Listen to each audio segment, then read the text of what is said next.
સુરતમાં વ્યાજબી ભાવની દુકાનોની ફાળવણી લઈને વિવાદ સર્જાયો છે। સુરત શહેર કોંગ્રેસ સમિતિએ દુકાન ફાળવણીમાં નિયમોનું ઉલ્લંઘન અને ગેરરીતિ આચરી હોવાના ગંભીર આક્ષેપો સાથે જિલ્લા કલેક્ટરશ્રીને આવેદનપત્ર પાઠવી સમગ્ર ફાળવણી પ્રક્રિયા રદ કરી નવેસરથી જાહેરનામું બહાર પાડવાની માંગ કરી છે। સુરતમાં વ્યાજબી ભાવની દુકાનોની ફાળવણીમાં ગેરરીતિ આચરી હોવાના આક્ષેપ સાથે કોંગ્રેસ મેદાને આવી હોય તેમ કોંગ્રેસે કલેક્ટરને આવેદનપત્ર આપી જણાવ્યું હતું કે જિલ્લા પુરવઠા અધિકારીએ જાન્યુઆરી 2024માં ઉધના ઝોન, કતારગામ ઝોન અને ઓલપાડ તાલુકા માટે નવી વ્યાજબી ભાવની દુકાનો ફાળવવા અરજીઓ મંગાવી હતી, પરંતુ સરકારના નિયમો મુજબ જાહેરનામા બાદ 90 દિવસની અંદર નિર્ણય લેવાયો હોવા છતાં સમય મર્યાદામાં કાર્યવાહી કરાઈ ન હતી।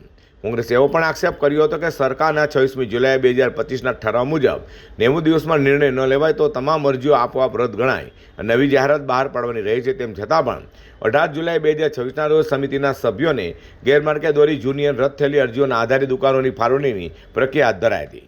કોંગ્રેસે આ સમગ્ર પ્રક્રિયાને ગેરકાયદે રીતે ગણાવી તાત્કાલિક રદ કરવાની નવેસરથી પારદર્શક રીતે જાહેરનામું બહાર પાડવાની માંગ કરી છે। સુરત શહેર કોંગ્રેસ પ્રમુખ વિપુલ ઉદનાવાલા આજે અમે માનનીય કલેક્ટર સાહેબને મળવા આવ્યા હતા। પુરવઠા બાબતની અંદર અમારી રજૂઆત હતી કે પુરવઠા વિભાગની અંદર ખૂબ મોટા પ્રમાણમાં ભ્રષ્ટાચાર અને અનિયમિતતા ચાલી રહી છે અને એ બાબતસર જે ગરીબો જે ભૂખા છે એ વંચિત છે અનાજથી, તેઓને વંચિત રાખવામાં આવી રહેલા છે।